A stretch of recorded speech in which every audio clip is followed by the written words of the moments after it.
Yes. Yes, we scan. Yes, we scan. Yes, we scan. Come on, yes, we scan. Yes, we scan. Let's go. Yes, we scan. We scan. Yes, we scan. We scan. Yes, we scan. Yes, we scan. Yes, we scan. Yes, we scan. Are we done scanning? Thank you, everyone. So we had to show some skills because I thank you for everything that you showed me just now. And in the hip-hop culture, usually if you want to speak, you should show that you got some skills. And I just collaborated with some of my friends, and now I want to show you another skill.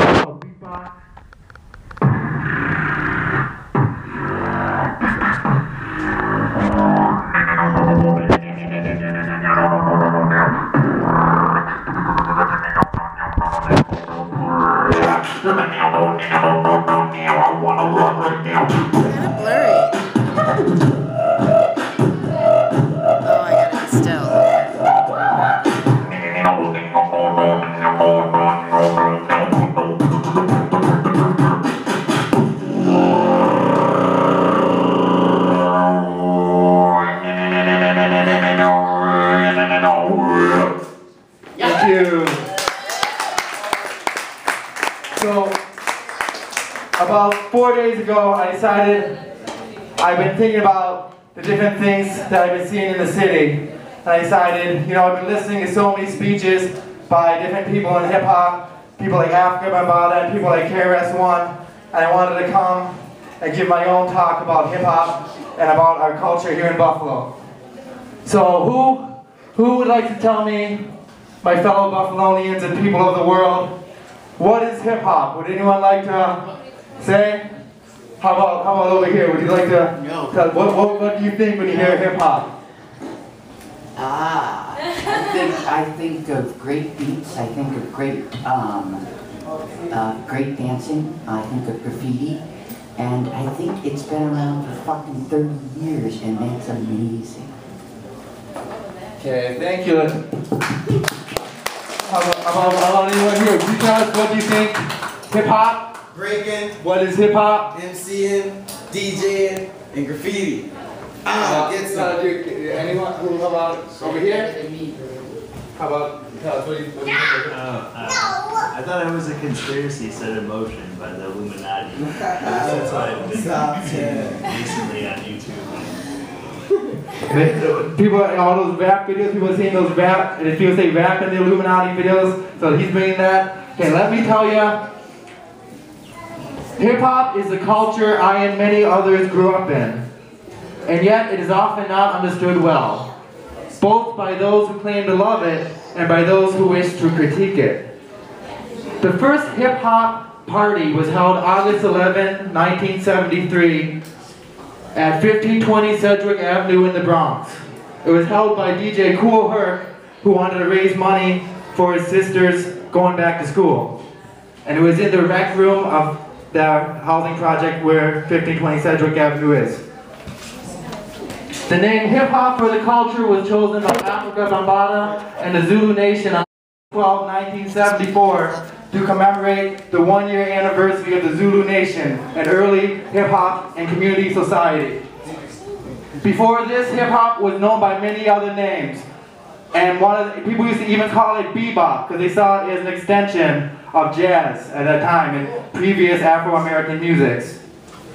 The term hip-hop was chosen because MCs like Keith Cowboy, DJ Hollywood, and Lovebug Starsky would say, hip-hop, a hippie to the hippie and a hip-hop and you don't stop, you know? So they said, let's call it hip-hop. And people now start with capital letters instead of the lowercase letters to show respect for the culture. It started out with 4 elements. What do you think are some of the 4 elements? The first one is MCing. Just like when you were talking at a party, you were the one that was saying the words when the DJ was doing the DJing. The first MCs were actually DJs themselves. And that can now include things such as freestyling, rapping, hosting, and singing. And rap music is the commercial aspect as we know it today. Some people like to take the small aspect of the MC role and turn it into a marketable product. DJing. DJing is when you spin the records, and that's how we were making the music, because a lot of people couldn't afford instruments even at that time. Even today, the turntable is the best-selling instrument in the world, overtaking guitar. And now you can even combine synthesizers and other instruments to play with DJs, and you can use loopers and samplers. The third element was breaking, the b-boys who were dancing over the breaks as they were playing, doing their dances such as poppin', lockin', body rock, and top rock. Finally, they had street art, which people commonly call graffiti. And you can even combine it nowadays with any other previous art form in the sort of postmodern expression. After a while, when after Bambaataa and the Zulu Nation decided a fifth element was needed, this element was knowledge, and sometimes called street knowledge by KRS-One and the book, the Gospel of Hip Hop. So knowledge is the skills needed to grow and survive in the world. It includes all spiritual systems, social systems, government, understanding, history, mathematics, all sciences, arts, and crafts not covered under the other elements. That was a description I've come to think after years of thinking about it. But after a while, a book came out, The Temple of Hip Hop by KRS-One, and he said there's additional skills we need to survive in the streets. Because as you know, a lot of the people who practice hip hop, they don't make the big money off it. The people who are in the streets actually doing it for the community. The people who invented it, their children are hungry now. A lot of them are hungry too. So he added the elements of beatboxing. Beatboxing is using your mouth in a non-vocal manner. I mean a vocal manner, but in a not using linguistics. Saying words. Instead of being like, hey, how you do? This is Scantron coming through. You can go. So it's a little bit different skill. The seventh element is street fashion. And it said street, but now I want to extend it. I think we should think of everything being in nature. The street is a production of us. We're a production of nature. If we don't balance it, like when I lived in Singapore, we would have gardens up on the top of roofs. Maybe we should think about it in Buffalo, getting some gardens up on top of every single person's roof to get a little bit more green. So street fashion is the clothing and accessories created to represent yourself. It's another element. Street language. Those are the slang, metaphor, simile, and language needed to survive and artistically represent one's day-to-day environment. It also includes mastery, I believe, of any language needed for any situation once you get good at understanding how to communicate. This includes all foreign languages and ways of speaking, so as not to be ignorant or controlled by external forces. The last and ninth element that KRS-One wanted to add was street entrepreneurship, or as I like to say, entrepreneurship. Skillfully managing one's abilities and products in order to create a sustainable life with the wealth needed to survive. One should strive to eliminate exploitation in one's business. Think of the ancient concept of right livelihood. So that's one, I think, the community aspect of the old hip-hop, we should bring it back with these. But I would like to say today, I think we need a 10th element. And that 10th element is street wisdom, or wisdom. Because once you've got all the knowledge, we can find everything with the internet through the computers now. But are we practically applying it to survive in the day-to-day life? To not be exploited, and to be able to have life, liberty, and pursuit of happiness? The most important things from the first American document, even before the Constitution, the Declaration of Independence, life, liberty, and pursuit of happiness. You need wisdom and able to bring these things about, because we see possibly ourselves and many others are not able to apply. So I would like to say that I feel I have mastered all the elements. Maybe not, I can't run up the wall like Solomon, but that's one of the last things I gotta finish. So I want to say that right now, I want to represent Buffalo in a movie that's coming out. A movie called Tiger Sutra. It's a movie that I'm making which will showcase hundreds of artists. There's already 200 artists we're in talks with. People such as Aaron Water, one of the greatest dancers, people like Dario Moore, people like Griffin, one of the greatest drummers. And the movie will represent all the parts of Allentown, all the parts of Buffalo. I'm sorry. When we go to Allentown and you walk into Nietzsche's, Jeff Goldstein is going to do a poem. When you walk past Bidwell, you're going to see the best hula hoop and hack sack routines that we can choreograph. We're going to have large-scale dance number in Delaware Park using trains, and I believe that this will bring a lot of tourism to our region. I've done a lot of research. These are just sections of part of the hundreds of books that I've read. I've read around 200 books and articles. This is on Taiwan films that I'm going to show in festivals around the world. Even some of the books fell out, but I'll mention another time. And I'd like to say this year, from Buffalo Movie Video Makers, I received the 2012 First Place Annual Prize for my short film, Fire Jazz Version. And the video has got almost 8,000 views online in the last year. And it's been featured on prominent blogs in other countries such as Taiwan. Nice. Because of this, I believe I have the ability to finish a project I started. I've applied for a $7,000 New York Foundation of the Art grant, and I'm also talking to private investors. But I believe a key aspect, now that I have played everywhere in Buffalo, I've been honing all my skills. I've even been practicing my drawing, because this is based on the first picture that I ever tried to attempt when I was 5, my first day of kindergarten. It was called Tadpoles Go to the Movie Theater, and I showed the teacher and I drew it. And I told the teacher, I said, I wanted to impress her. I said, I've never drawn anything that didn't happen before. And I said, and then also I asked her how to write out Tadpoles Go to the Movie Theater on a marquee, and I said, it's what's happening in the story, but it's also the name of the title of the picture, and it's also what's happening. It's actually in the picture. It's what's happening. It's a theme, and it's a title. And the teacher said, you shouldn't draw things that don't exist. And all the kids, they said it scared them. They said they didn't like the picture. So this was me reclaiming my art. Woo! Thank you. And we have to remember to encourage our kids. That's why I came here, to tell the kids. The sign was saying, yes, we stand, but it might as well say, yes, you, and we will help you. We can work together. Think about our youth. Ask your elders, because they want to share with you. Yes, we stand, more like yes, we Buffalo, yes, we world, because all these connections is all one thing. That's how we should see it. And when I say, I want to announce today my candidacy for BOOM.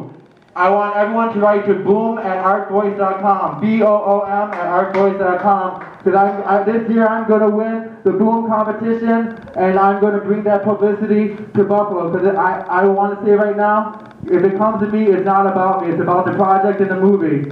When I was a little kid, my mom used to play an album called The Femmes. It had 4 songs, and I used to listen to it. My mom was telling me, I had all these posters up. My mom had to move outside the city, and all these posters up from the Continental and all these clubs. And my mom said, one day, you're going to go and be the biggest musician in Buffalo. And I would go to sleep every night saying, I'm going to be the biggest musician in Buffalo one day. And hearing those records playing from Buffalo, and I came out, started playing Nietzsche's at 14. I played everywhere. So now I just want to say,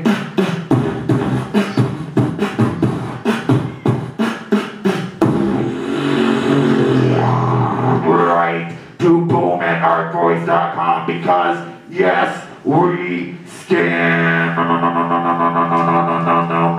I want to say in the movie also, a big thing that's going to be in the movie, which I don't want to give away the plot, is we want to talk about the Buffalo spirit and how it came to be. Like I was saying, there's an album called The Femmes. There's a man named Mark Freeland, and who never sold out. He never sold out, and recently some people came into Buffalo, and a lot of people are coming into Buffalo who want to use Buffalo talent, but they don't know how to use it. So we got to remember, my last message to everyone, solidarity. Don't sell out your talent or your resources, because that was the problem with hip-hop. That's why everyone doesn't hear conscious hip-hop. We are bringing it here into a new artistic trend, taking all the 10 elements, but applying what else we got. When we hear DJing, we put on guitar. When we hear rapping, we put on singing. That's what we're doing in Buffalo. Everything's coming to the close. It's a final evolution, and I believe it's happening right here in Buffalo. Buffalo!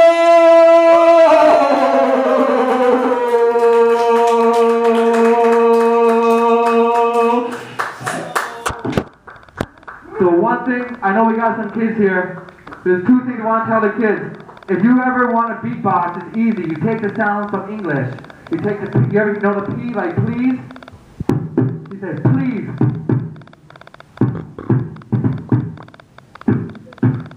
You take the K sound, like cat.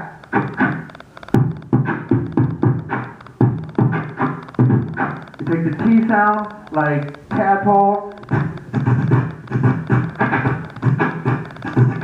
You take, and then when you do the P sound, you can make it lift tighter or lower.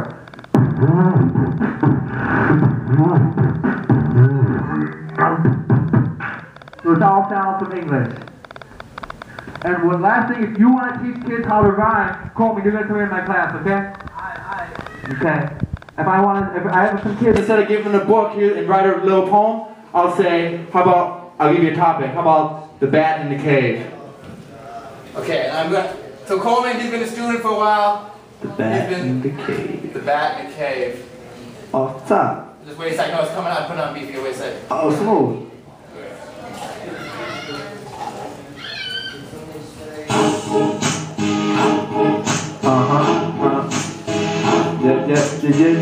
Yeah. A 1, 2.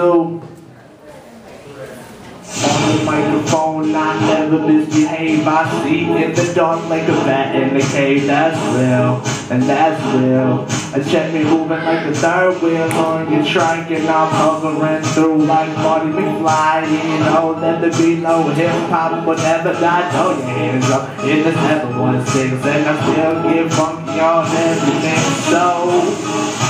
The bat in the cave, just like a brave, nobody's slave, cause we want to own our own opportunity, cause you know what the boom gonna be, our voice, Scantron the choice, don't you know, gonna make some noise, had Coleman in the place, had Coleman in the place, now, had Coleman, what you gonna say about the bat in the cave? Well, you know, rhyming is the vocation. On the microphone, I'll use my echolocation.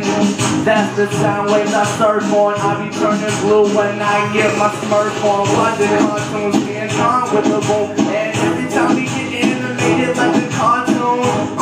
And that's the realest talk ever. The young coming by, it's so clever, word. Yeah. Thank you, everyone. Thank you for indulging me. I just want to show you a little bit. I know it took a little bit of time, but I thought there was some nice things to say. I just wanted to make a speech because I'm inspired. I think more people should make some speeches, you know. And thank you, Solomon. You obliged me, and I appreciate it. And thank you, everyone. Solomon is a real first-class guy. He mastered all the elements, too, so you can talk to him about anything you got. Woo!